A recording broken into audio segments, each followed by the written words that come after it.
जो लोग अवैध रूप से हैं इस राज्य में, चाहे वह किसी देश के हों या किसी प्रदेश के हों, उन पर रोकथाम लगे। 28 जो विधायक चुन के आ रहे हैं आदिवासी कोटे से, वो तो सुरक्षित है, माननीय बन चुके हैं, लेकिन एक जो आम आदिवासी हैं वो नई नहीं है। बोकारो में भी हत्या हुई थी और जमीन, मैं इसीलिए बार बार जमीन के मुद्दे को हाईलाइट करता हूँ। अगर सरकार अवैध कब्जाधारियों पर कार्रवाई नहीं करती है तो हम आपको लिख के बोलते हैं कि 6 महीना में 12 महीना में ये पुनरावृत्ति दोहराई जाएगी, फिर हत्या होगी जमीन के मामले में। क्या सोल्यूशन है इसका? सोल्यूशन यही है कि जो लोग कब्जाधारी हैं उनको टाइट कीजिए भैया।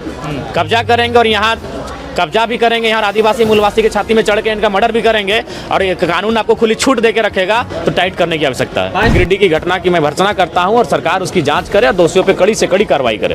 यार साजिश किसी का, अगर साजिश में बीजेपी के लोग आते तो उनको आप जेल के कटघरे में लीजिए।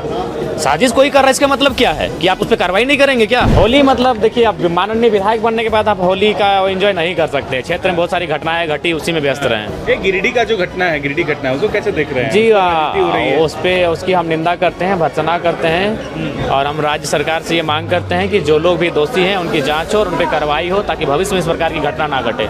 इस पर जांच और जब चूँकि कुछ दिन व्यतीत होगा और इनके क्रियाकलापों को देखेंगे तभी इस पर पुख्ता कुछ कह सकते हैं। देखिए हमारे क्षेत्र में ही काफ़ी समस्याएं रही। मेरे क्षेत्र में लगभग 3-4 नौजवानों जो 20-22 आयु के हैं, उनका रोड एक्सीडेंट में डेथ हुआ था होली के दिन, तो हम वहाँ व्यस्त रहे।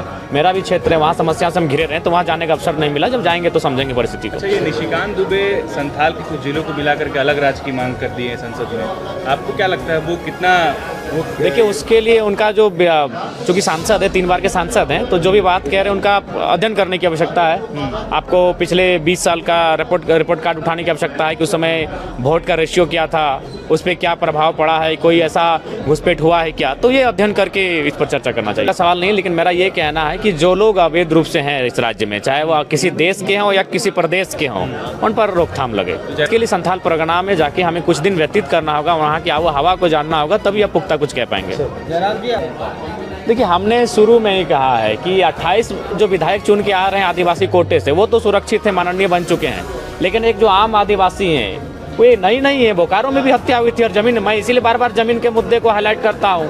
मैं पत्र भी लिखता हूँ, सदन में भी बहस करता हूँ, तो लोगों को लगता है ये विधायक चिल्ला रहे हैं। मैं चूँकि एक PhD का स्टूडेंट हूँ और मेरी सोच दार्शनिक है, मुझे मालूम है कि भविष्य क्या होने वाला है।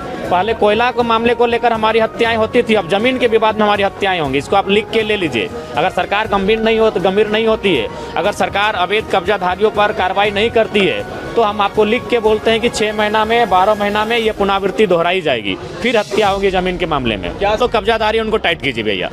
कब्जा करेंगे और यहाँ कब्जा भी करेंगे, यहाँ आदिवासी मूलवासी की छाती में चढ़ के इनका मर्डर भी करेंगे और ये कानून आपको खुली छूट दे के रखेगा, तो टाइट करने की आवश्यकता है। आदिवासी अस्मिता का हनन हो रहा है, तो निसंदेह आदिवासी अपने बचाव के लिए, अपनी अस्मिता की बचाव के लिए निसंदेह उन्हें अपना कार्य करना चाहिए। बिल्कुल गिरिडीह की घटना की मैं भर्त्सना करता हूँ और सरकार उसकी जाँच करे और दोषियों पर कड़ी से कड़ी कार्रवाई करे। ठीक है, अगर साजिश में बीजेपी के लोग आते तो उनको आप जेल के कटघरे में लीजिए।